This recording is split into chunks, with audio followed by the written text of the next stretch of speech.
Hey everybody, welcome back to the Autistic Voice Project. My name is Matt Lowry. I'm coming to you from Kentucky.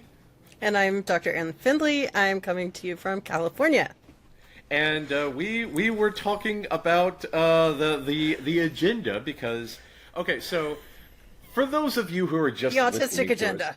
us, yes, because we are autistic. We want to know what to plan, how to plan, when to plan, because we have this expectation sensitivity, right? Because we like to know how things are going to go. We want to plan our breaks. We want to plan our bio breaks. We want to plan to see how our meat bodies are going to go. Meat body maintenance for the win. Exactly.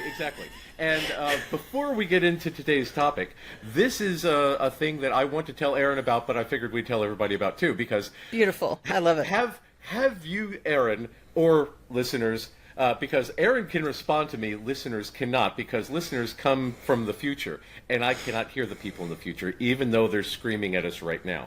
So, Erin, have you seen or heard of James Gunn? We've talked about him a little bit in a previous podcast, the Superman one, right? Yes. And I have seen some YouTube video clips kinds of things, but I wouldn't say I'm intimately familiar with him. I've never met him myself, but I am a fan of his work. Every single project he does has one explicitly at least one explicitly autistic character in it. He does his research. For some reason, he is attracted to autistic characters, reasons which shall become clear in a moment. But as we are recording this, Superman was released on digital today because it's only been in theaters for 2 months, but for reasons unknown, the season 2 of the Peacemaker TV show is coming out next week. And he wanted to make sure that people could see Superman before seeing season 2 of Peacemaker, because Peacemaker ties into Superman. And he's the head of DC. He can do whatever he wants. It might seem like a poor business decision to eat your theatrical profits by putting it directly on streaming, but again, he wants people to see the entire story. And one of the neat things about him is that he's got a very autistic podcast about Peacemaker, where he and his apparently autistic friends get together. Steve Agee, oh my god. James Gunn, yeah.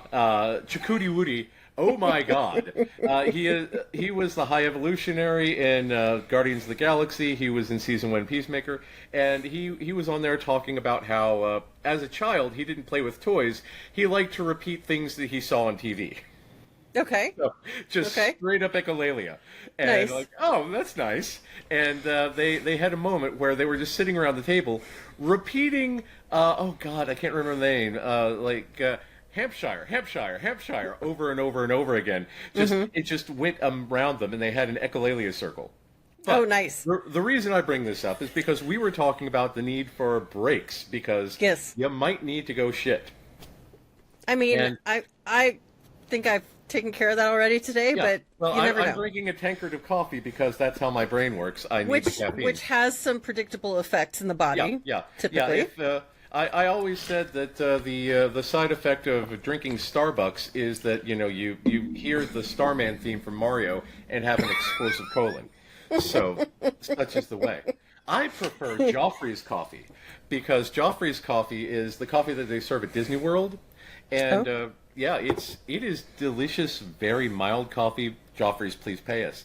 But yes, it is. Send me free coffee, damn it. Yes. Oh my God. Anybody who wants to send us free coffee, we will accept it with gratitude. We will, yes. Especially if it doesn't suck. Yeah. Good coffee is hard to come by, and Joffrey's is good coffee. But he was on the podcast talking about how he has a tendency to not pay attention to his body. And he was saying, I was sitting there and I thought I might have to go to the bathroom, but I wanted to finish reading my comic. So I was sitting there reading my comic, and then all of a sudden I said, oh no, I have to go right now. And then he just frantically ran through a dark house, tripped over a box, and shat himself on the floor because he waited too long to go. Yeah. As is the way. It's a thing. Because we do need to pay attention to these things. This is that whole alexithymia, because Right. there is a sense of this internal goings on in the body called interoception. Right. And some things you might be really, really attuned to, like, oh my God, my heart is beating like crazy. Why? Or, again, with the whole Papa John's thing, my stomach is all crazy. But we might not, we might be distracted. We might be otherwise occupied. Right. Well, especially when we're really like focused in on something we're super interested in, like his comic book, or if I love building ChatGPT bots. I don't know why. It just makes me fucking happy. And so if I'm like in there trying to force ChatGPT to do the thing that I want it to do, I could be in there for hours, and then I'll be like, oh crap, I need to do things like pee and eat something, because I'm now a raging like bitch gorgon that's going to turn everybody to stone.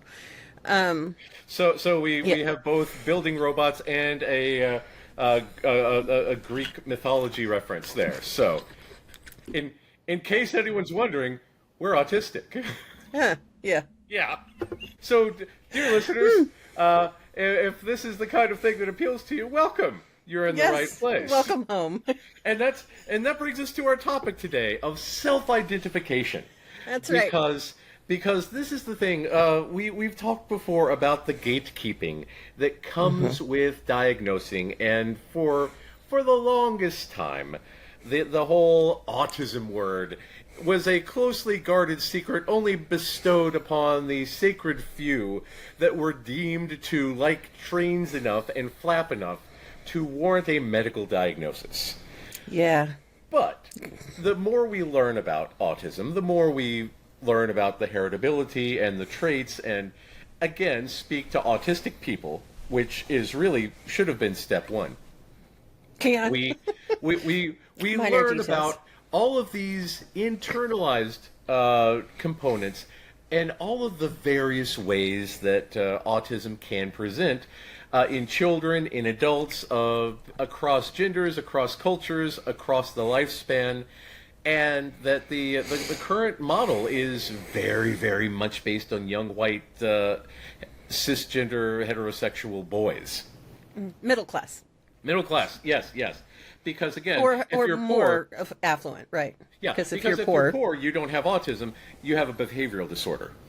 Right. And if you're a person ODD. of color and you're Exactly. poor, then you're just a bad kid. Exactly.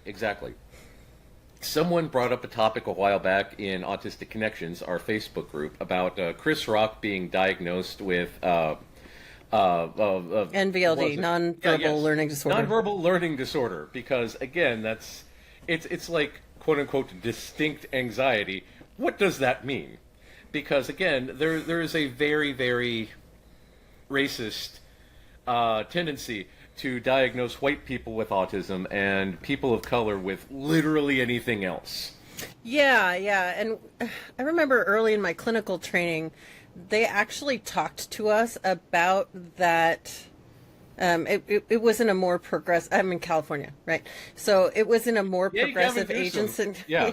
Oh yeah! Shout out and props to the Class A trolling happening right now. Yes, exactly. Which will be a long history by the time this podcast actually gets released. But I am loving the fact that someone is finally bringing a gun to the gunfight instead of a butter knife. Yeah. Anyways, so early in my clinical training, they talked about the ADHD and oppositional defiant to conduct disorder to antisocial personality disorder diagnostic pipeline that tended to happen for young black men and black boys. And they were very, I really, really appreciate my, my clinical placement for this, because they were very clear. Like, yes, you need to pay attention to what's happening diagnostically for these kids, but remember also they're kids and they have what we now know is a severe developmental trauma if they grow up in any kinds of these circumstances, and they're certainly under minority stress. So if they grow up in, a lower socioeconomic area that has a lot of violence or gang activity or something like that, they're going to have the developmental trauma. They also have the minority stress. Like, this is going to create behavioral outcomes that if you only look at what's on the surface, you're going to put a kid in jeopardy. Yeah. And I will never forget that lesson. And I will never... Yeah. To be absolutely clear, it's the diagnostics that are the problem here, and yes. the expectations. Completely. The expectations placed upon it, because there were studies a long time ago that where again, so psychology has its what we call fun and games period, where you could do all sorts of war crimes to unknowing children, animals, and anyone else. And call it a psychological study. And some of these things included like having teachers separate the children into two groups. One group saying, "Oh, you are going to be very successful, congratulations," and "Hey, dummies," and then track the children's progress. And the ones that were told that they will do better actually did better because they had self-esteem, and the ones who said that they wouldn't do better actually didn't do better. And right. Because I was one of those children. Well, I mean, I was autistic. Fancy that. I tended to read psychological studies at a young age, and I was always reciting Monty Python. I may have accused people of smelling of elderberries, but yes, yeah, but yeah, I was convinced for a while due to the whole imposter syndrome thing that I was in the group that said, "Oh yes, you'll do well," even though I couldn't do well because I kept getting all these academic accolades and people saying, "Oh yes, you're doing quite well," but I was like, "Oh, but I don't understand anything. Why is this? I must be in that group." But this is the thing, because if you get that label of nonverbal learning disability, oppositional defiant disorder, conduct disorder, which again is placed upon people by biased professionals, these people are more likely to believe that and then have this self-fulfilling prophecy, and the other people are likely to see that in the chart and say, "Oh, this child has oppositional defiant disorder. I must treat them poorly because that's the only way that because I'm going to expect them to be combative." Exactly. Right. And that's the kind of bullshit that causes a lot of problems, especially for black and brown people, especially these days. Yeah. So, there was a thing a while back where a fellow therapist asked, "Hey, how do you celebrate the autism? How do you say congratulations on the autism?" And a whole bunch of therapists chimed in of saying, "You should never say that. Oh my God, why would you ever celebrate such a thing?" And I had to say, what's the deal with the ableism, you people? Why can't people be proud of themselves? So this is a very extensive way, a 13-minute long way of saying, because this is the brief explanation. If you want the full thing, we'll be doing a 27-hour training coming up, but But this is a big way of saying... Okay, we haven't actually committed to that yet, so if you need the 27-hour training, let us know. But we haven't actually committed to that, Matt's kidding. I'm not good with the sarcasm there because autistic. But yes, but if you want to be clear. If you do want it, mail me some coffee and I'll get all wired and talk to you for a lengthy period of time, far past the point of being comfortable. So... At least it happens in segments. Yeah, exactly. Yeah, that's why we cut it off in 30 minutes, so you could say, yes, that was a pleasant amount of interaction. Yes. Well, I will come back next week and have some more. Instead of, and then you too can go pee. A lot. Yeah. But this is why self-identification is important and essential to healthy identity and healthy functioning. Because there's going to be let's say you're in an, because that's the thing, both Erin and I are legally, medically qualified to diagnose autism. We're both autistic. We see it. We know the ADHD. We know the autism. We understand how it presents. But there's only like 100 of us in the entire country. Yeah, there's We're coming not to that you from many the of USA. us. And worldwide, oh my God, there might be 8 more. Yeah, well, there's a strong cohort in Australia, so I want to yes, shout there out is. to Yes. to our Australian kindred. Yes. Yeah. You know, I would say that's the country I hear the most from and about, other than the United States, which doesn't mean that other autistic therapists and autistic assessors don't exist in other places. I just don't know about you yet, so Yeah. that's, Drop us a you know, line. Let's drop us a line. network. By the way, we haven't given people our email address yet, so let me just do that right now. Oh, good. Yes. It's podcast@autisticvoiceproject.com. So again, if you want to reach us, podcast@autisticvoiceproject.com. We promise to reply eventually. Neither one of us is timely, but we are well intentioned. And this is the thing. This is the thing because okay, so with the diagnosing thing, in the past, one particular person said, "Why is it so hard to find people?" Because this is the thing. If you want somebody who's autistic and doing this job, you have to accept that an autistic person is doing the job. Because whereas a neurotypical person will respond to emails in a timely manner, will answer the phones every single day, will work 5 days a week, 8 hours a day, we're autistic. We can't do that. Because we have the life experience. We understand the autism better than anybody else. Right. But in doing that, we also have the same limitations other autistic people do. Right. So if we run out of spoons, we must crash for around 36, 84 hours, you know. If the spoons are low, we must go on, standby mode. Because we also don't want to crash because there used to be 4 people in Kentucky who were qualified to do autism assessments and, do all this. As of right now, I believe there, depending on when you listen to this, because again, you're in the future. At this very moment, there's only 2 of us. Right. Due to various reasons. And to be clear again, like when you say qualified, you're talking about autistic people who are qualified. Yes. Right. There are other people who have the license level and claim to have the training in Kentucky. And I don't know all of them, so I don't know their quality, but I got to tell you, be cautious. I mean, honestly, even if you're talking to one of us, be cautious, be a wise consumer. And if you have questions about what that means, then send us an email. We'll answer it in a podcast. Not all therapists and assessors are created equal. Let's just put it that way. Is that a nice enough way of putting it? Well, when my son was assessed, my ex is not autistic. My son is diagnosed so. I knew my son was autistic from like 3 months in when he was like, you know what I love? Staring at fans.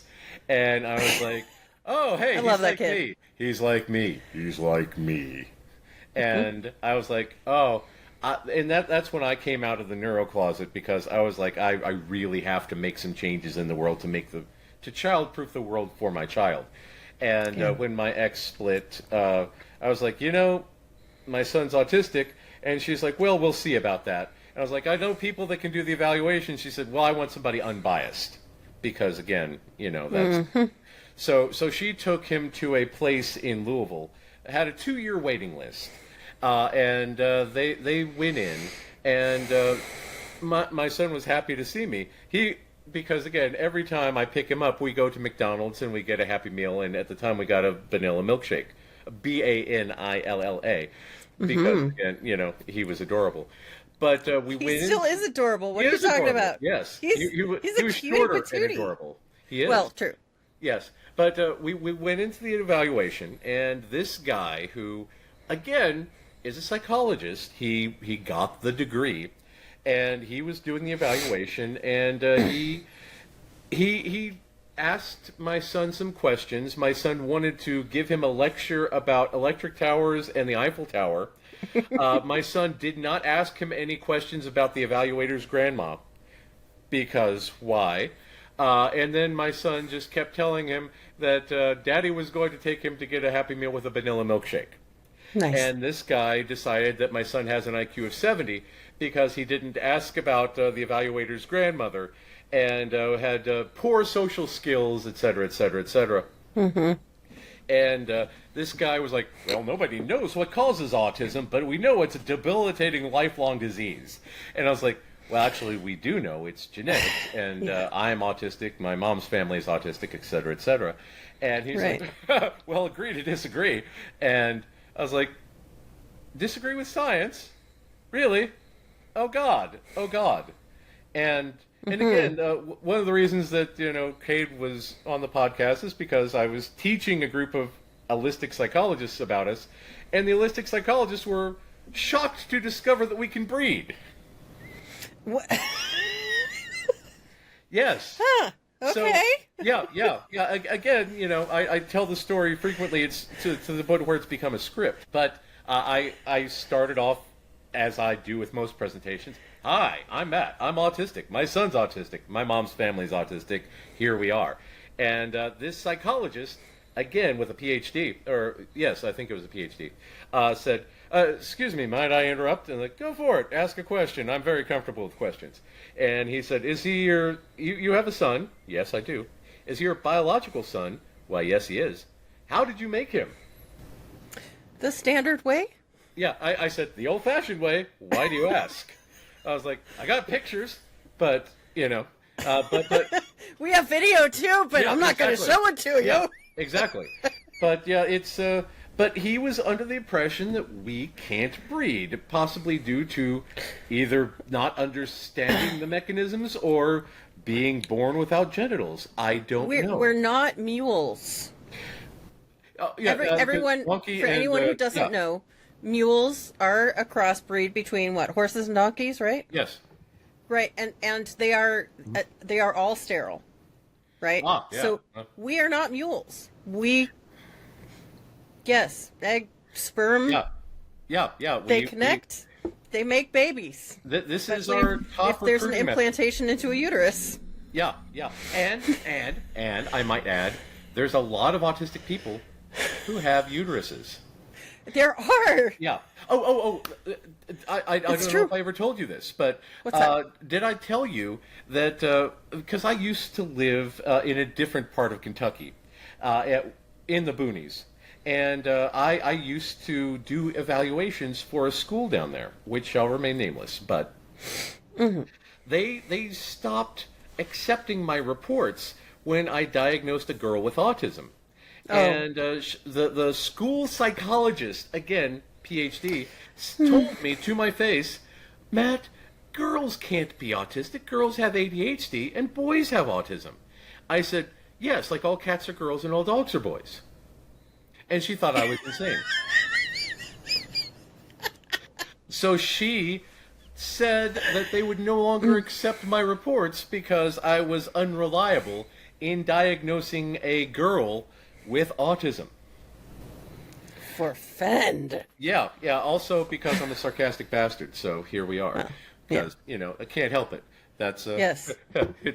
Uteruses do not prevent autism. That's how you get a mule, by breeding with an ass. Uteruses do not prevent autism. I'm just gonna put. If there's anybody listening to this that thinks uteruses prevent autism, nope. And here's even more, because again, we talked about the weird DSM diagnosis. We talked about the weird DSM identification of autism. But the thing about uteruses is that the reproductive system involves a lot of connective tissue. So there's a lot of very interesting side effects of pregnancy that, was it the previa? Oh God, placenta previa. Because it requires a lot of connective tissue to hold a placenta in place during pregnancy. And if a mom is autistic, there might be some potential complications, which leads to NICU stays, which leads to other sort of stuff going on. And again, there's been studies about how because you can't ethically say, all right, let's breed some autistics. There's some studies about this child is autistic. Were there any pregnancy complications? Oh, clearly, and they take the takeaway is that the pregnancy complications cause autism, rather than an autistic mother might be more likely to have pregnancy complications. Yeah. So that's just one way that so many of the articles, like, they do good science until they get to the point where they're drawing conclusions. Right. And then it's like, no, you're putting the cart before the horse here. Yeah. Like, you're...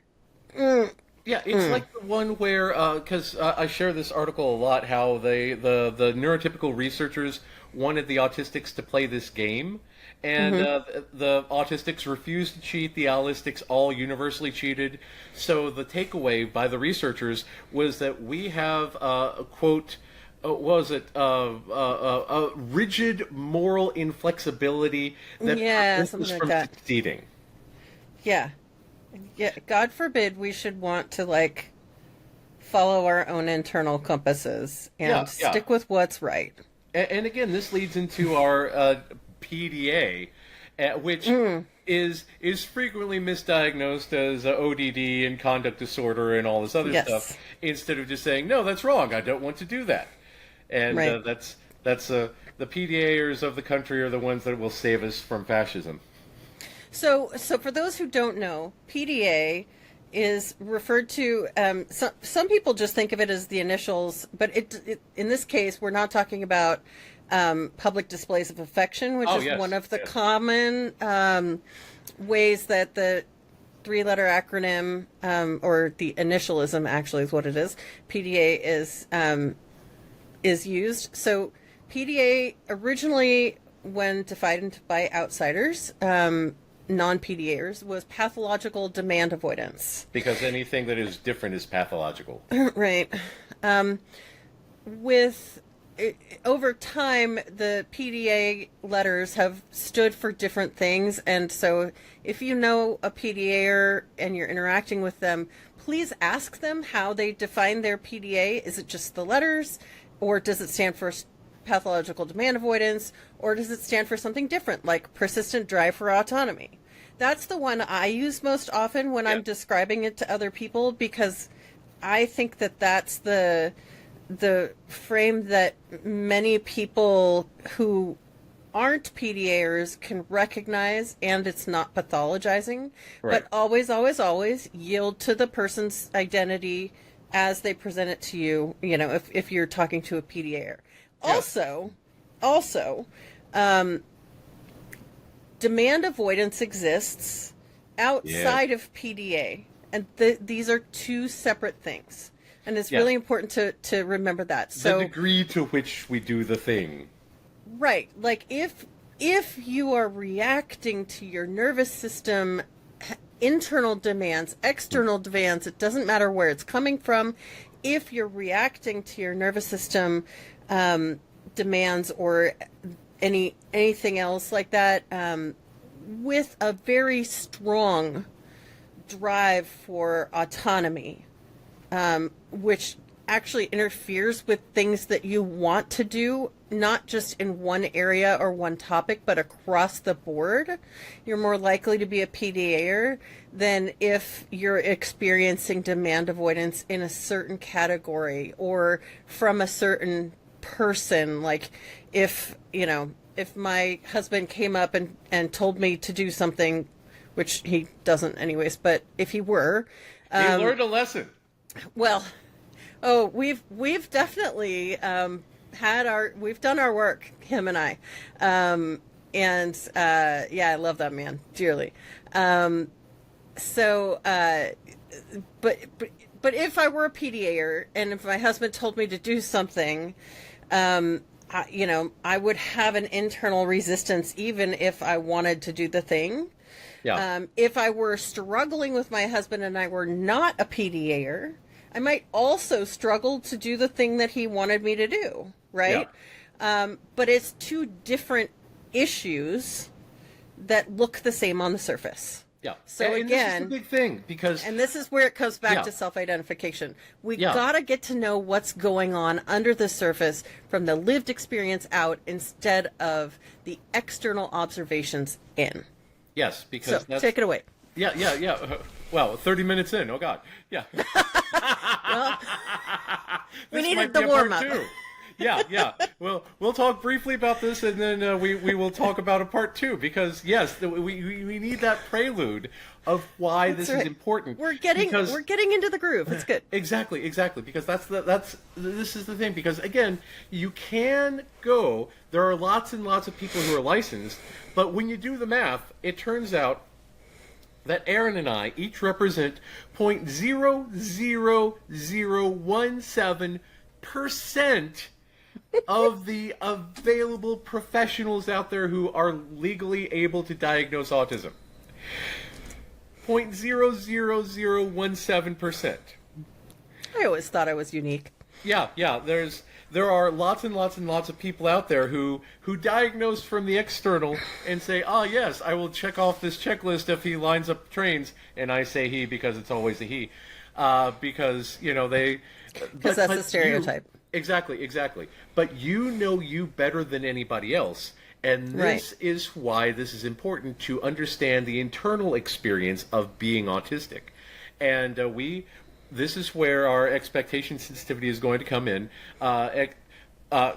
Your expectation for next episode, we are going to learn more about identity. We'll talk about expectation sensitivity dysphoria. I find it fascinating because my son, if we change plans, he has a brief crisis where he breaks down crying. Even if I needed to go to the optometrist, but I had to change the day of the optometrist. It wasn't going to be particularly fun to go to the optometrist, but the plans changed, and he needed some cuddles and a brief cry because he had said, today we will go to the optometrist for Daddy. And we didn't, and he was like, oh God! And it hit that amygdala sweet spot, and he had a big crisis about it, and then we had to work through it and come back, versus our need for order, our need for sameness, our need to understand what's going to happen, our need for the plan. So we are going to take a break that will depend on a week from now, if you're listening to these as they air, or immediately next if you're binging things in the future. And then we will come back and talk about identity and how all this kind of stuff, how you can scaffold your life, how you can use your internal experience, maximize your internal experience, how you can take into account all these autistic things in order to autistify your life. That's right. But we will be back soon. Again, I'm Matt. I'm Erin. We'll see you soon.